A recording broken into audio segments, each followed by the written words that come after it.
பூரி இல்ல பவுடர்.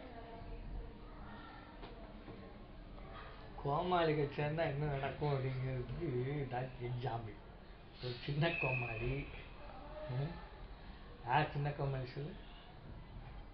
இல்ல நீதாப்பா பெரிய கோமாளி. சின்ன கோமாளி யாரு? நீதான். சின்ன கோமாளி யாருடா? சித்தப்பா வேஷம் சித்தப்பா. தாத்தா எத்தே வேஷம் சித்தப்பா. ஓ மூஞ்சியை பாத்தியா முதல்ல? இல்ல ஆட்சிக்கு வேஷம் போடுறோம். ஆட்சிக்கு போய் ஆட்சி கூட்டிட்டு மாட்டா. நான் கொடுக்க சொல்றேன். நான் ஆட்சி கொடுக்க சொல்லட்டுமா? ஆட்சி கூப்பிட்டு சாமி அவன் கண்ணுவான் வேஷம் போடுவான் சாமி சொல்லிட்டா